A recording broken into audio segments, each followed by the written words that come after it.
a de facto arm of Russia's intelligence apparatus. Total 3 entities and 2 individuals connected to Russian campaign sanctioned.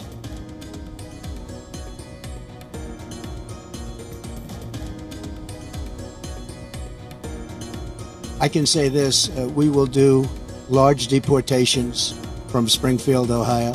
Large deportation. Donald Trump doubles down on his anti-migrant attacks despite facing criticism for conspiracy theory targeting Haitian immigrants, as him and Kamala Harris take their presidential campaigns to swing states.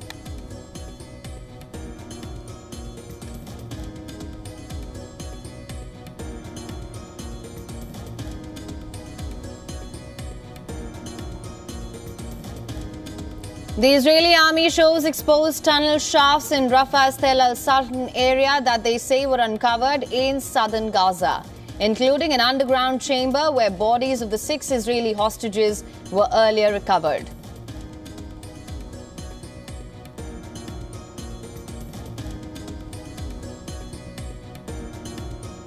Two Indian Army soldiers killed in a gun battle with terrorists in Jammu and Kashmir's Kishtwar area. 2 other soldiers injured. Army operations still underway.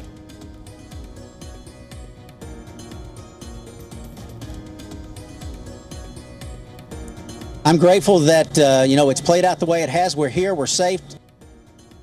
NASA astronauts Sunita Williams and Butch Wilmore call the delay in their return to Earth testing times, but feel grateful for spending more time in space.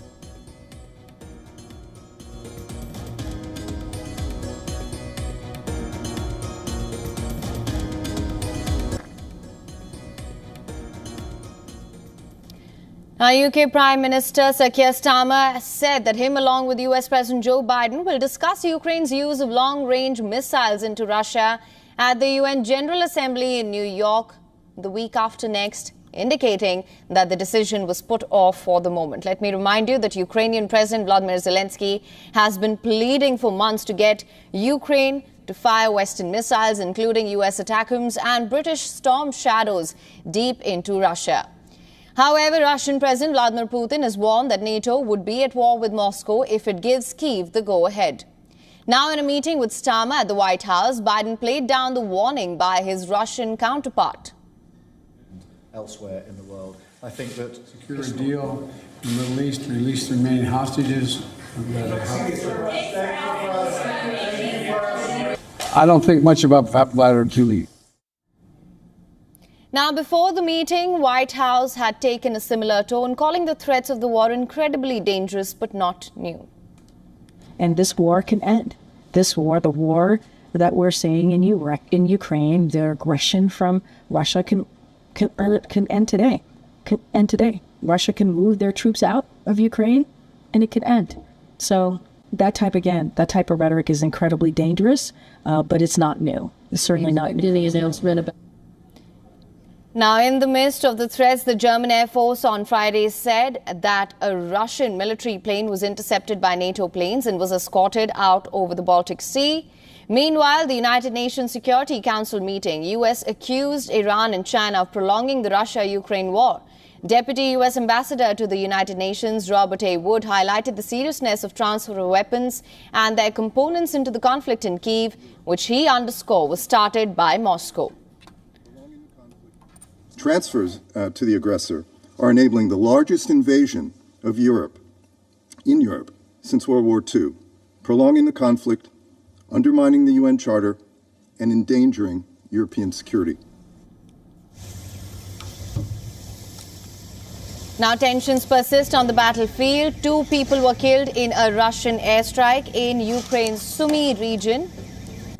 9 others, including a child, were injured in the incident. This, according to Ukraine's interior minister.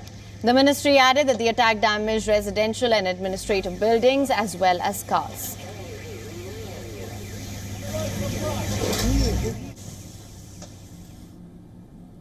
And for more on this, our correspondent Susan Tehrani has sent us this report. Listen to this. U.S. President Joe Biden met with UK Prime Minister Keir Starmer at the White House to discuss key foreign policy issues. They both reiterated their support for Ukraine against what they called Russian aggression and expressed concern over Iran and North Korea's arms supply to Russia and China's support for Russia's defense. The leaders also reiterated their commitment and support for Israel's security and called for a ceasefire in Gaza for the protection of civilians. Additionally, they condemned Iran-backed Houthi rebels and their attacks on commercial ships in the Red Sea. The meeting highlighted cooperation on clear energy, advanced technology, and economic ties, as well as Biden's support for the Belfast Good Friday Agreement, ensuring peace and stability in Northern Ireland. According to the readout from the White House, the talks demonstrated the strong UK-US alliance and joint commitment to global security issues and stability. After the meeting, Starmer talked to reporters. He gave no indication that the UK and the US will allow Ukraine to use long-range missiles to hit Russian targets inside Russia. Of course, U.S. officials had already said that there won't be any news regarding that on Friday. However, it's yet to be seen whether or not that decision will be made by the two leaders during the weekend or sometime soon. Now, amid the mounting pressure on NATO to allow Ukraine to use long-range missiles to strike targets inside Russia, Moscow has expelled 6 British diplomats. Russia has accused them of spying and sabotage work, alleging that the diplomats are a threat to national security. The accreditation of diplomats has been revoked as London's role in helping Ukraine has left Russia red-faced. The move against UK diplomats has led to a face-off between Russia and the UK. The UK government has called the accusations completely baseless.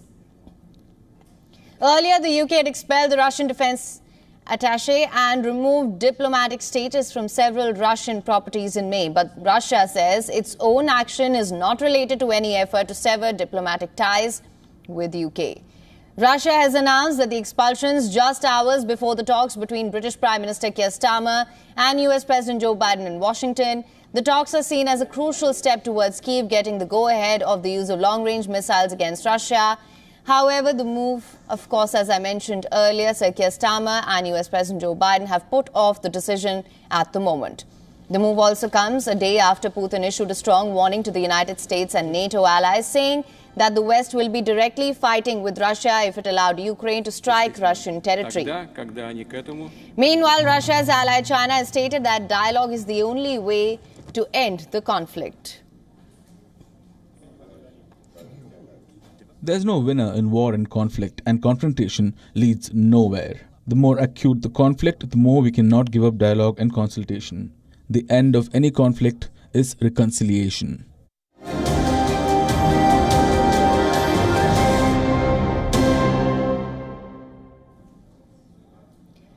Now, the US presidential debate is still making waves, but not in a good way. Trump's comments on migrants eating the neighbors' cats and dogs may have been proven false by authorities in Ohio, but migrants in the state are fearing for their safety now. Donald Trump has pledged to conduct mass deportations of Haitian immigrants from the Ohio city of Springfield. This even though the majority of the 15,000 Haitians in Springfield are there legally. The city found itself at the center of a social media storm. Right-wing agitators have lashed onto the false claims that Haitian arrivals are eating pets. On Friday, anonymous bomb threats were made against the community for the second day in a row. At the White House, US President Joe Biden has urged the attacks on Haitian immigrants to cease. Biden asserted that there's no place in America for such attacks on a community. Community that's under attack in our country right now. Simply wrong. There's no place in America. This has to stop what he's doing. It has to stop.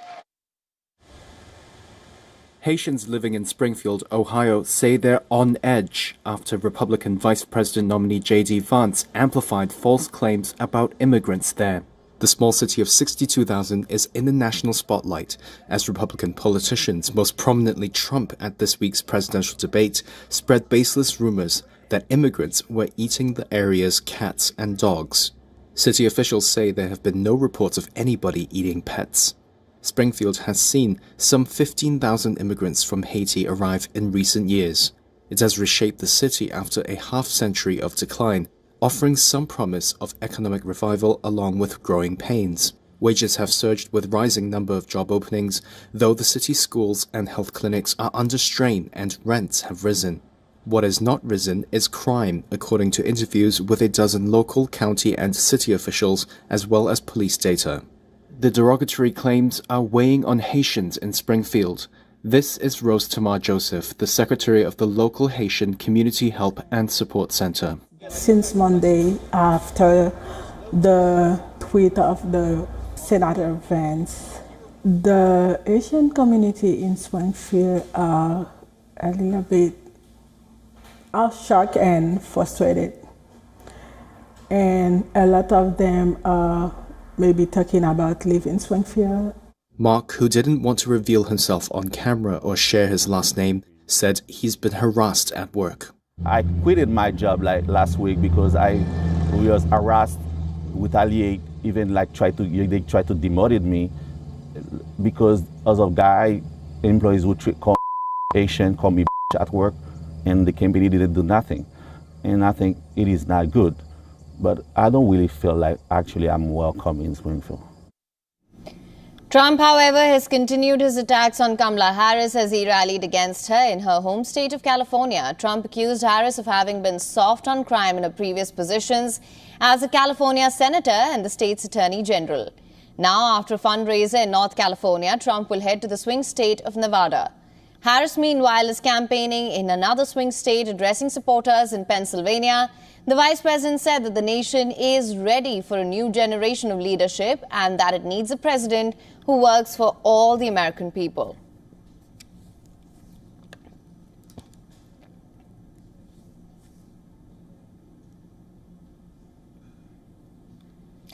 Now, at least 37 individuals, including 3 Americans, have been sentenced by a military court in DR Congo for their role in the failed coup attempt that took place in May this year. The 3 Americans were found guilty of criminal conspiracy, terrorism and other charges and have been sentenced to death in a ruling read on live TV. Watch this report. 3 U.S. citizens were among 37 defendants sentenced to death by a military court on Friday for their role in a failed coup in the Democratic Republic of Congo. Armed men briefly occupied an office of the presidency on May 19th before their leader, U.S.-based Congolese politician Christian Malanga, was killed by security forces. His son Marcel Malanga was among the Americans on trial, along with Marcel's friend Tyler Thompson, who played high school football with him in Utah. Both are in their 20s. The third American, Benjamin Zalman Paloon, was a business associate of Christian Malanga. All 3 were found guilty of criminal conspiracy, terrorism, and other charges, and sentenced to death in a ruling read on live TV. Malanga had previously told the court that his father had threatened to kill him unless he participated. He also told the court it was his first time visiting Congo at the invitation of his father, whom he had not seen in years. The Americans are among some 50 people, including U.S., British, Canadian, Belgian, and Congolese citizens standing trial following the failed coup. Now, barely months after South Africa's president managed to form a coalition, the first signs of tension and rift in the unity government are beginning to show. Cyril Ramaphosa has officially signed the divisive Basic Education Laws Amendment Bill into law. This despite key ally, the Democratic Alliance, opposing certain provisions of the bill. So much so that the party leaders of DA threatened to pull back from the government of national unity if the president signed the bill into law. In an address, Ramaphosa said that the bill will only be fully implemented after 3 months in order to give time for further consultations. However, the South African president also said he is determined to implement the bill if no proper solution is found to the stalemate within 3 months. In the last few days, in fact, in the very last few hours, in the last few minutes, parties to the government of national unity, as well as parties outside the government of national unity, have expressed their wishes to further engage each other on some of the sections of the bill that deal with the issues, particularly of access, admission, and language. Following the developments, the Democratic Alliance Party has now instructed its lawyers to prepare for court action on both the process leading to the adoption of the bill as well as its substance on constitutional grounds. The party believes Ramaphosa's approach is contrary to the spirit of the coalition that emphasizes sufficient consensus on divisive issues. The ANC party allies say the school reserves the right to determine their language policies, emphasizing the right of Africans to opt for an education in their mother tongue. The backlash on the new legislation has triggered a debate around racial integration among parties and people of South Africa.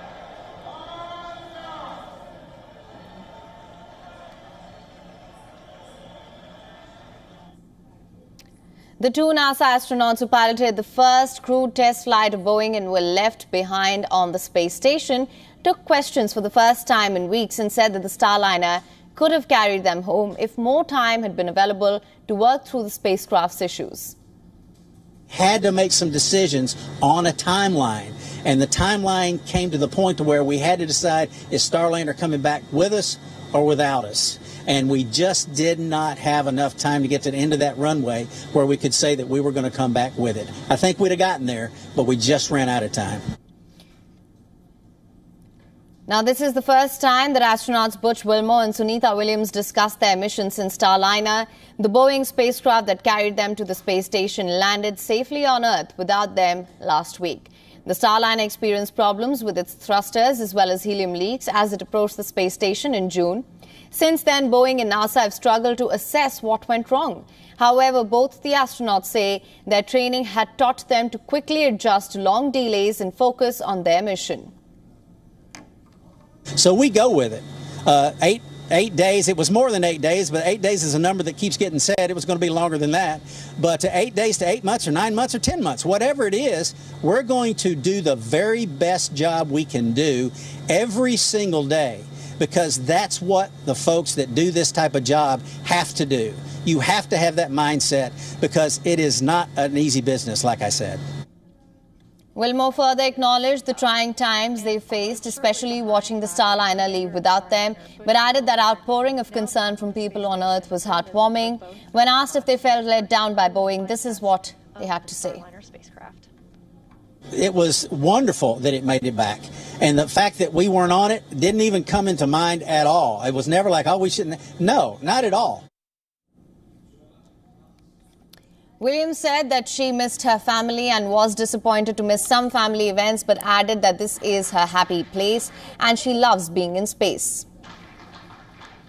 Lots of, every day you do something that's work, quote unquote. You can do it upside down. You can do it sideways. So it adds a little different perspective.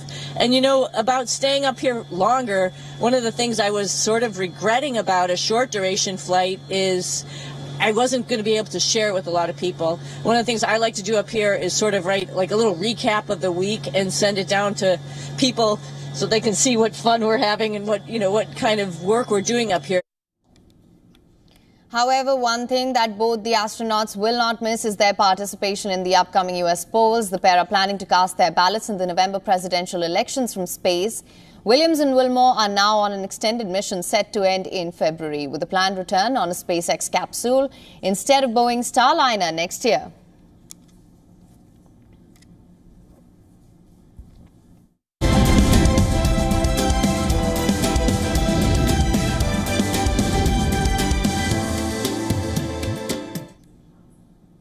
Now, there's Formula One action to look forward to as well this weekend. And for the first time since 2021, there's a proper title race for both the drivers and constructors championship. The Baku Street Race in Azerbaijan comes after the last 7 races have delivered 6 different winners. The biggest development before the race came on Thursday when McLaren confirmed that they would prioritize Lando Norris over teammate Oscar Piastri in a bid to end Max Verstappen's 3-year reign as world champion. yeah, it's a good thing for me. It gives me better chances. And I think it's a good thing for us as a team, that also from a team's point of view, whether it's against Red Bull or, I mean, at the minute it seems more like Ferrari and potentially Mercedes, that, there's still a long way to go. There's, especially from a constructor's point of view, a lot of points that a constructor can score every weekend. Norris is 62 points behind Red Bull's Verstappen in the drivers' standings, but it is Red Bull's constructors' title that is in real jeopardy. With McLaren just 9 points adrift, Verstappen's winless streak extended to 6 races in the Italian Grand Prix. Earlier this month, with Ferrari's Charles Leclerc taking the checkered flag. 8 races remain, which means 232 points are still to be won in the Drivers' Championship. Monza was just not a very good weekend for us. We tried to probably do too many things with the car. And this is, of course, a completely different track layout. Is it better? Is it worse? Let's see. I think we learned a lot from Monza, but it's work in progress, I would say. It's not like you can turn these things around from one to the other weekend, but we are working on it. Now, Baku's narrow street circuit punishes the smallest mistakes, and with the field so close together, it looks set to be another tight battle for the podium. Red Bull have won each of the last 3 races in Baku, with Sergio Perez taking 2 of those victories. The 2023 victory was in fact the last time Perez finished top of the podium.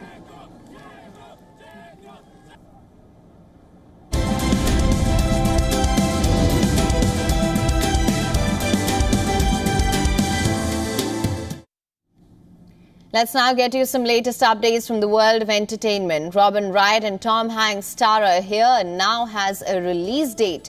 The movie will hit screens on the 8th of November. It is the 6th collaboration between the Forrest Gump director Robert Zemeckis and his leading man Tom Hanks. The movie is based on the graphic novel by Richard McGuire. Hanks leads as Vietnam generation teen Richard, while Wright plays his girlfriend and eventual wife Margaret. If you like. Ian McKellen is ready to finish what he started in June. The actor was starring in Player Kings, a production of William Shakespeare's Henry IV, Parts 1 and 2, when he lost his footing and fell off the front of the stage during a fight scene.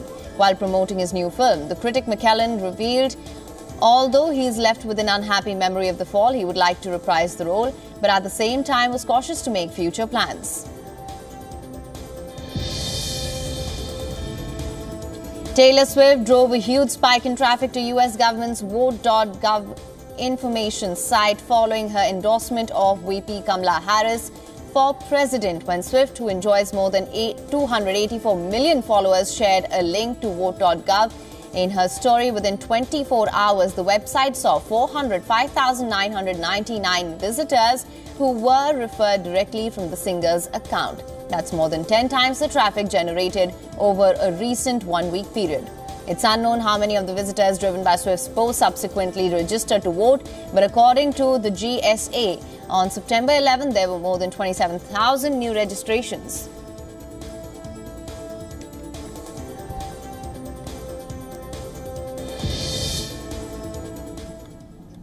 The streets of Sana'a have come alive as people eagerly await to celebrate birth anniversary of the Prophet Muhammad on the 15th of September. We leave you with these visuals. Thank you so much for joining us on WION World is One.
Namaste. Hello, friends.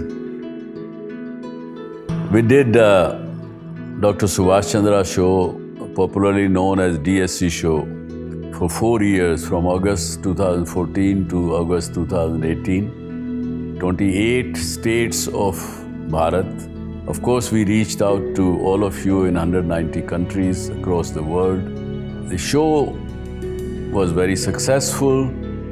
Each episode was being watched by almost 25 million people every week. For past 6 years, the demand of the show has never died down. People write to us, people ask for the show to restart again. Hence, we are beginning the show once again on All Z Network, also on WION, which is the global network channel from India. Again, thank you for your love and affection. See you soon at Subhash Chandra Show.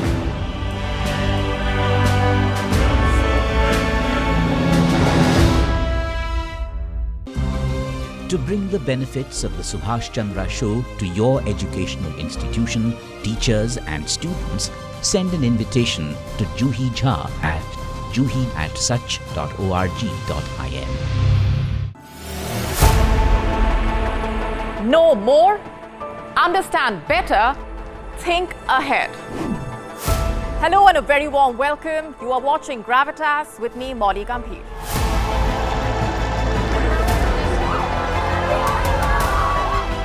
Get the facts, not the bombast. On the 26th of March, dynamic pricing, Baloch separatists, Gravitas cuts out the clutter. Gravitas keeps calm when others scream. Gravitas brings news to life.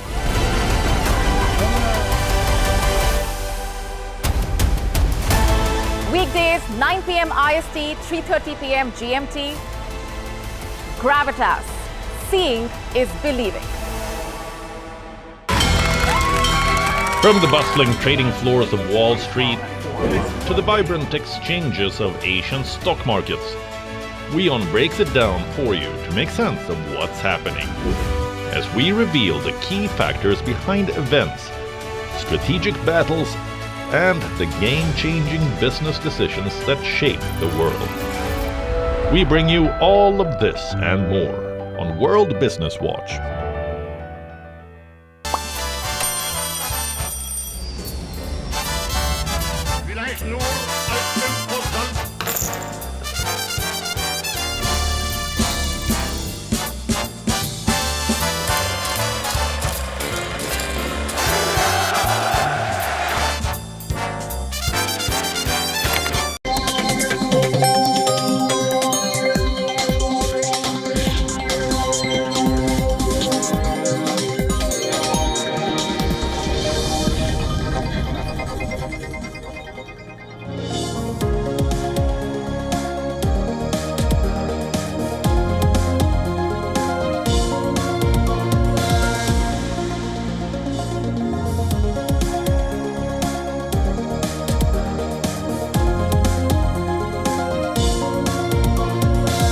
Hello and very good morning. Thanks very much for staying with us. You're watching WION World is One with me, Raisha Sehgal. There's lots lined up on the show, but first a quick check on the headlines. US President Joe Biden plays down Vladimir Putin's warnings of war if Ukraine is allowed to fire Western-provided long-range missiles into Russian territory, saying he does not pay much attention to the Russian leader. I don't think much about Vladimir Putin. There's no issue of global conflict.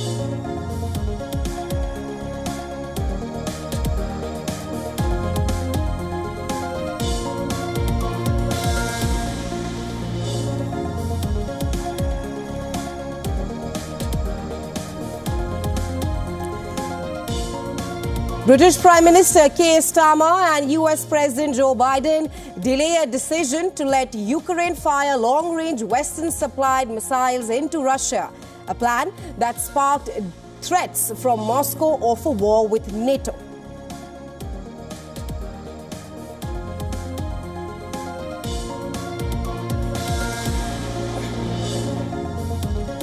US announces new sanctions against Russian media channel RT, accusing it of being a de facto arm of Russia's intelligence apparatus. Total 3 entities and 2 individuals connected to Russian campaign sanctioned.